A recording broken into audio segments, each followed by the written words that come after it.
Jesucristo, roca eterna. Salmo 106, verso 1, dice la palabra de Dios así: Aleluya, alabad a Jehová, porque Él es bueno, porque para siempre es su misericordia. Amén. Salmo 106, verso 6. Pecamos nosotros como nuestros padres, hicimos iniquidad, hicimos impiedad. Amén. Salmo 107, verso 20. Envió su palabra y los sanó y los libró de su ruina. Amén. Salmo 108, verso 13. En Dios haremos proeza y Él hollará a nuestros enemigos. Amén. Los salmos 106 al 109 representan un recorrido profundo por la realidad humana en relación con la justicia y el pacto de Dios.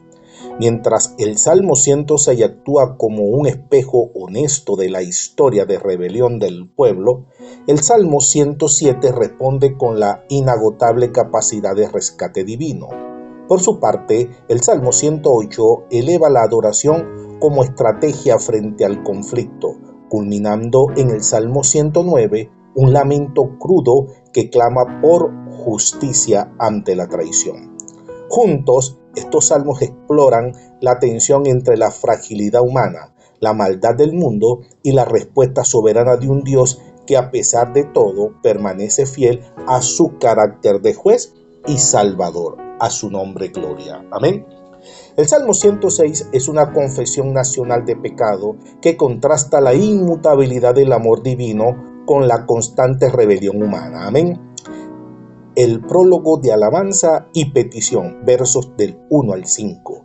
Dice el verso 1: Aleluya, alabad a Jehová porque Él es bueno, porque para siempre es su misericordia. Amén. El salmo inicia con un llamado a la alabanza basado en la bondad eterna de Dios. Sin embargo, rápidamente se convierte en una oración de intercesión. El salmista reconoce que solo aquellos que practican la justicia son bienaventurados, y desde esa posición pide a Dios que se acuerde de él con la misma bondad y salvación con la que visita a su pueblo. Amén. La historia de la incredulidad, versos del 6 al 33. Dice el verso 6: Pecamos nosotros como nuestros padres, hicimos iniquidad, hicimos impiedad. Amén. El cuerpo del salmo es una crónica de la desobediencia. Comienza con el episodio del Mar Rojo, donde el pueblo olvidó las maravillas de Dios a pesar de haber sido salvado. A partir de allí se enumeran los ciclos de rebelión: en el desierto, en Horeb, en la murmuración, en Baal-peor, en Meriba. El énfasis exegético aquí es que, a pesar de la constante provocación, Dios intervenía repetidamente por amor a su nombre. Amén. El ciclo de castigo y misericordia, versos 34 al 46. Incluso después de entrar en la tierra prometida, el pueblo se mezcló con las naciones aprendiendo sus obras y sacrificando a sus hijos a los demonios. Esta idolatría llevó a la opresión por parte de sus enemigos. Dicen los versos 44 y 45, mas él miraba cuando ellos estaban en angustia y oía su clamor, y se acordaba de su pacto con ellos, y se arrepentía conforme a la muchedumbre de sus misericordias. Amén. La plegaria final de restauración, versos 47 y 48. El salmo cierra con una súplica urgente para que Dios reúna a su pueblo de entre las naciones para que puedan celebrar su santidad y alabarlo. Es una petición de restauración total, reconociendo que la única esperanza de supervivencia del pueblo reside en la fidelidad de Dios, no en la justicia de los hombres. Amén. A su nombre gloria. El Salmo 107 marca el inicio del quinto libro del Salterio y actúa como un himno de acción de gracia. Su estructura es magistral. Presenta 4 escenarios de aflicción extrema, cada uno seguido por un clamor a Dios, una intervención divina de rescate y un llamado imperativo a agradecer. Amén. El llamado a la gratitud universal, versos 1 al 3. El Salmo abre con una invitación directa a dar gracia, fundamentada en que la misericordia de Dios es eterna. Se establece un tono de redención. Dios es quien ha reunido a los suyos desde los confines de la tierra, liberándolos de la opresión y del destierro. El salmista describe situaciones límite donde la capacidad humana se agota y solo queda la dependencia absoluta de Dios.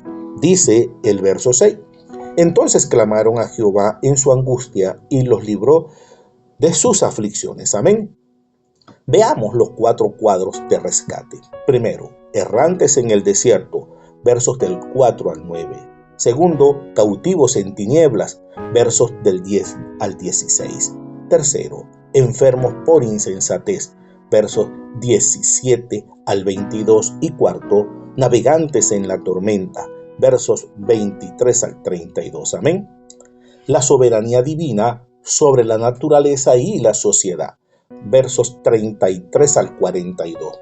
El salmista alterna la visión de la justicia divina. Dios convierte ríos en desiertos y tierras áridas en manantiales. Él humilla a los soberbios y levanta a los necesitados de la miseria.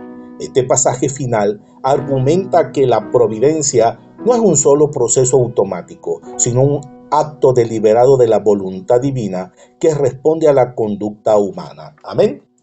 La conclusión sapiensal, verso 43. El Salmo termina con una nota de sabiduría, invitando al lector a reflexionar sobre la bondad de Dios. La clave para entender la historia, tanto personal como colectiva, es observar estos actos de misericordia, pues solo quien los contempla puede comprender verdaderamente quién es Dios. A su nombre gloria. Amén. El Salmo 108 es una composición singular, ya que combina partes de 2 salmos anteriores. Los versos 1 al 5 provienen del Salmo 57, de los versos 8 y 12, y los versículos 6 al 13 provienen del Salmo 60, versos 5 al 12.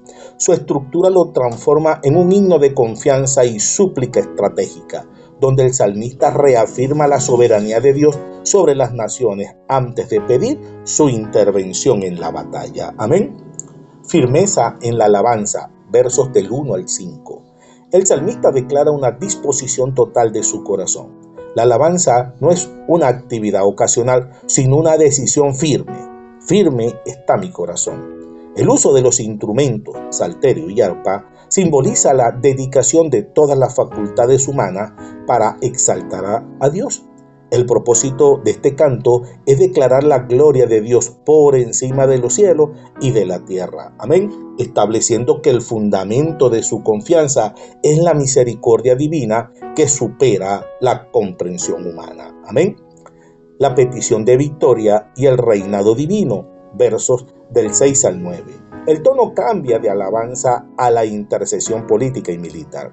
El salmista pide la intervención divina para liberar a tus amados. Aquí, Dios es presentado como el soberano absoluto que distribuye territorios y ejerce autoridad sobre las naciones vecinas.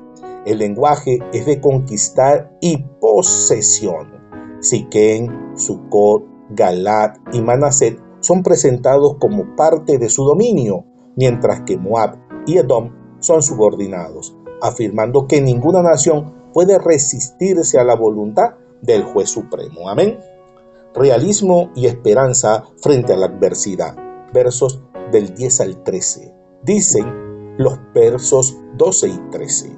Danos tu ayuda contra el adversario, porque vana es la ayuda del hombre. En Dios haremos proeza y Él hollará a nuestros enemigos. Amén. El Salmo termina con una nota de honestidad sobre las limitaciones humanas. El salmista reconoce que sin la ayuda divina, la victoria sobre los enemigos fortificados es imposible. ¿Quién nos llevará a la ciudad fortificada?, se pregunta, admitiendo que el esfuerzo militar humano es insuficiente. Bendito Dios. Amén. El Salmo 109 es uno de los salmos imprecatorios más intensos del Salterio. En él, el salmista dirige una queja formal a Dios ante una persecución cruel, injusta y carente de motivo. Amén. El lamento ante la malicia, versos del 1 al 5. El salmista invoca a Dios como el Dios de su alabanza para que no guarde silencio frente a las bocas mentirosas y engañadoras que lo rodean. Denuncia que sus enemigos lo han rodeado con palabras de odio y lo han combatido sin causa. Ante la traición de quienes responden con maldad a su amor y oración, el salmista se refugia en la justicia divina. Amén. La imprecación contra el enemigo, versos del 6 al 20. Esta sección contiene una serie de juicios severos contra el adversario. El salmista pide que se establezca un juez malvado sobre su enemigo y que sus días sean pocos. Exige que su herencia sea desolada, que sus hijos queden huérfanos y que no haya quien tenga misericordia de su descendencia. La petición de juicio se extiende a la memoria de sus antepasados, deseando que el pecado de sus padres sea recordado ante el Señor perpetuamente como resultado de la crueldad que el enemigo mostró al perseguir al afligido y al necesitado para matarlo. Amén. La súplica por salvación personal, versos 21 al 31. Dice el verso 21: Mas tú, oh Jehová, Señor mío, favoréceme por amor de tu nombre, líbrame, porque tu misericordia es buena. Amén. El tono vira desde la maldición hacia una súplica profunda por misericordia personal. El salmista se describe a sí mismo como un pobre, necesitado y con el corazón herido, siendo objeto de burla para sus enemigos. Pide que el Señor lo socorra por amor a su nombre y por su misericordia, para que sea evidente ante todos, que la salvación proviene de la mano de Dios. Amén. Concluye con un voto de alabanza pública, confiando en que el Señor se pondrá a la diestra del desvalido para salvarlo de quienes condenan su alma. Amén. Alabado sea Dios. Concluimos. Al finalizar esta reflexión de los salmos del 106 al 109, comprendemos que la vida del creyente es un constante movimiento entre la confesión, la gratitud y la súplica. Estos salmos nos enseñan que Dios no se intimida ante nuestras fallas pasadas, ni ante la ferocidad de nuestros enemigos. La lección es vital, es que incluso en los momentos de mayor angustia o traición, el camino hacia la victoria no es el odio ni la propia fuerza, sino el firme reconocimiento de que nuestra identidad está en manos de un Dios que escucha el clamor, recuerda su pacto y se pone a la diestra del desvalido para vindicar su causa. Amén. Alabado sea Dios. Oremos. Señor, gracias porque ni nuestra rebeldía ni la maldad de otros pueden vencer tu misericordia.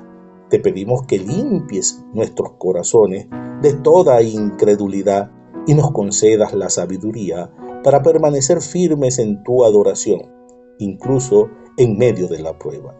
Líbranos de todo mal, sé nuestro juez y nuestro refugio, y permite que tu justicia siempre prevalezca en nuestras vidas, para que todos reconozcan que nuestra salvación solo viene de ti, de nuestro Señor Jesucristo. A su nombre gloria. Amén. Dios te bendiga, Dios te guarde.